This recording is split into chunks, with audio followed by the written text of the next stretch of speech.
It's only if you're leaving, baby, let me down slowly. Let me down. Let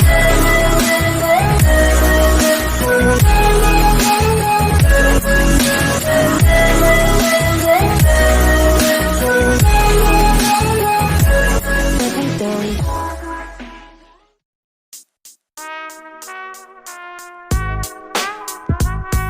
Yeah, Naive, Boom Tracks, a Soul Chef production.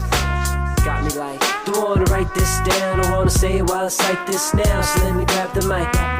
Don't wanna write this down, I wanna say it while it's like this now. So let me have the mic. I'm getting older, I'm no longer the young pro. So ain't no little kid gonna tell me I'm done for. And you ain't even worth it to rhyme to. Just thought I'd go and leave a little note to remind you, in case you wanna stir the pot up, cause a little drama. Halo, salam semuanya. Baiklah, di sini nama saya Ronaldo dengan NPM 48 terakhir lokal B. Baiklah, di sini saya akan menjelaskan tentang analisis setting rel, gangguan tanah dan rel arus lebih terhadap hubungan singkat satu fasa ke tanah pada auxiliary transformers. Oke, sekarang kita masuk di bagian ringkasan. Pada zaman serba digital ini, energi memiliki peranan penting dalam tercapainya tujuan setiap kegiatan sosial, kegiatan pendidikan, kegiatan ekonomi, serta kegiatan lingkungan untuk membangun kelanjutan. Dan juga salah satu energi yang sangat diperlukan saat ini adalah listrik. Nah, dimana ringkasan ini mencakup ya, dengan tujuan utama itu adalah listrik, karena yang dibutuhkan saat ini, yang paling sangat dibutuhkan pada perusahaan-perusahaan lain atau ekonomi serba digital ini adalah, yang paling utama itu adalah listrik. Oke, sekarang kita masuk ke prinsip kerja rel, gangguan tanah. Saat kondisi normal dan tegangan seimbang, maka rangkaian listrik nilai IR, IS, IT adalah sama besar. Pada saat kondisi kawat netral dan tidak timbul arus listrik dan rel gangguan hubungan tanah, GFR, tidak dialiri arus listrik. Apabila terjadi ketidakseimbangan antara arus atau terjadinya gangguan hubungan ke tanah, maka akan timbul arus urutan 0 pada kawat netral, sehingga rel gangguan hubungan tanah GFR akan bekerja. Nah, bisa dilihat di gambar diagramnya ini ya guys. Nah, di sini ada RST, PMI. Nah, di mana itu ada sumber daya utama, di bawah itu DC baterai, ada min, ada plus, trip coil, IT, IS, IR itu dibagi per gelombang, relay OCR dan relay IFR. Nah, di mana di situ ada hambatan ya. Nah, sekarang kita masuk di setting gangguan tanah, setting arus. Dapat dilihat juga pada rumus di bawah ini. IGFR 0,2 genom dibagi CT. Nah, keterangannya itu, yang dimaksud dari rumus di atas itu adalah IGFR itu adalah arus rel GFR. Nah, yang di mana slide tadi itu ada menerangkan adalah gangguan rel tanah. Inom sama dengan arus nominal pada transformer. Nah, di mana CT itu adalah rasio transformator. Sekarang kita masuk di setting waktu. Nah, di sini juga ada terlihat rumus. Rumus pertama itu C sama dengan P dibagi IF dibagi IZ pangkat 2 min 2 TMS dalam kurung detik. Nah, di bawah juga ini rumusnya hampir sama, cuma beda angka bawah, itu beta, dengan ketentuan sebagai berikut. Nah, 1. Rel inverse merupakan rel dengan karakteristik nilai dari A sama dengan 0,02 dan B sama dengan 0,14. Nah, 2 itu rel very inverse, di mana nilai A sama dengan 1 dan beta sama dengan 13,5. Rel sangat berbanding terbalik sekali. Nah, dalam kurung itu extremely inverse, memiliki karakteristik di mana A sama dengan 2 dan B dengan 80. 4. Rel sangat berbanding terbalik sekali. Nah, dalam kurung itu disebut long inverse, memiliki karakteristik di mana A sama dengan 1 dan beta sama dengan 120. Nah, ini kita masuk di arus Ley atau rel arus Ley. Rel arus lebih adalah komponen yang dapat mensinyalir arus listrik lebih pada sebuah sistem kelistrikan dengan kenaikan arus tertentu dan dalamnya jangka waktu yang tertentu. Nah, di mana ini arus rel ini menjalankan listrik dengan waktu yang tertentu atau terjeda, bisa dikontrol ya. Jenis rel arus lebih berdasarkan karakteristik waktu. Rel arus lebih waktu ketika merupakan rel yang bekerja seketika dalam kurung tanpa waktu tunda. Di sini kita bisa lihat ya, gambar diagram tanpa waktu tunda itu, dimana garis duanya itu lebih jauh daripada garis pertama. Yang dimaksud garis pertama itu adalah T sama dengan A atau TA, di bawahnya itu IM. Nah, garis keduanya itu lebih jauh. Nah, ini rel pada prinsip kerja memiliki tunda tetap definite. Nah, nampak beda dari gambar pertama itu, dimana garis pertama T,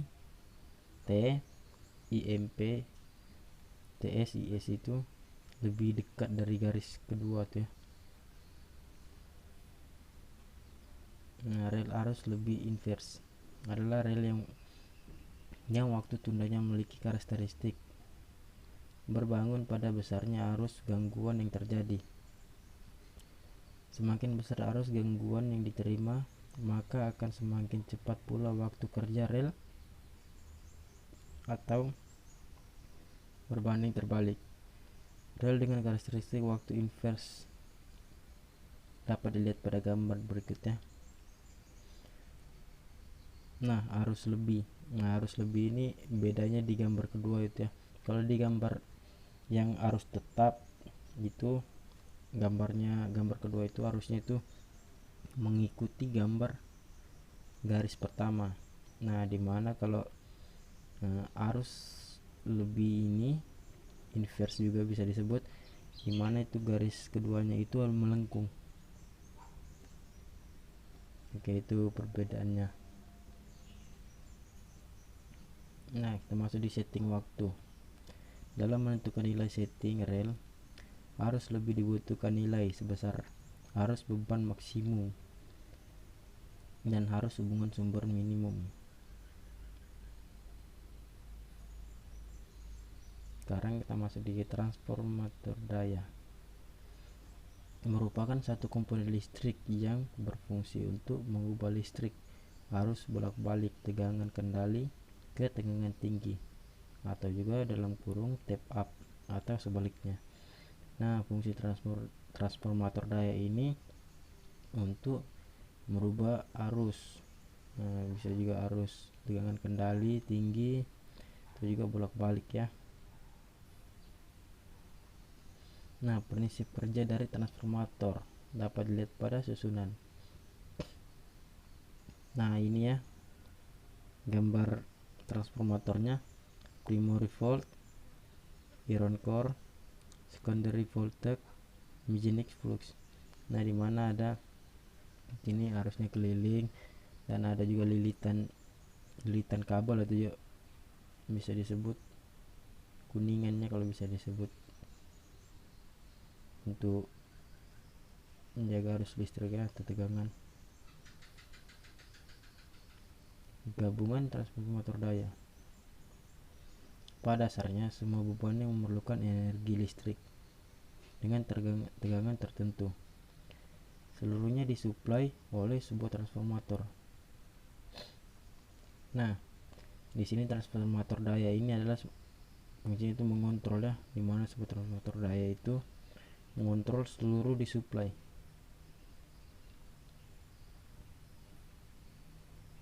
gangguan luar.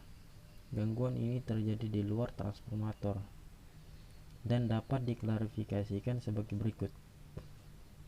Bisa dilihat di gambar bawah ini yang terlihat beban lebih over, atau juga adalah beban lebih, atau juga dalam kurung bisa disebut overload, yang terjadi pada transformer ketika beban lebih besar kapasitas maksimum transformator.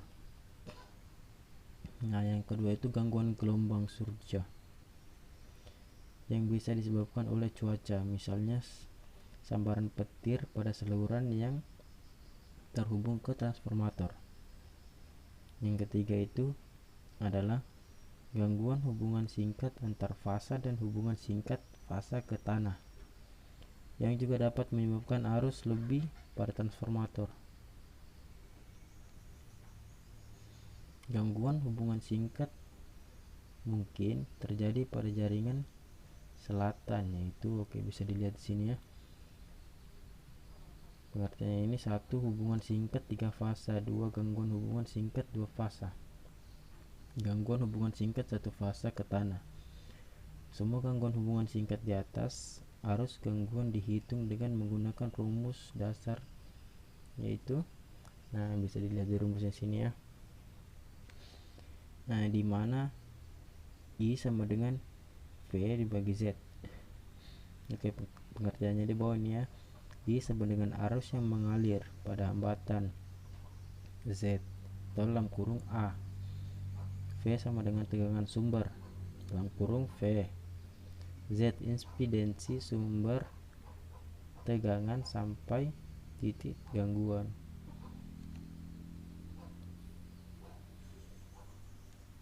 Pada beberapa gangguan hubungan singkat tersebut yang membedakan adanya nilai impedansi yang terbentuk dan gangguan yang memosok arus pada titik gangguan.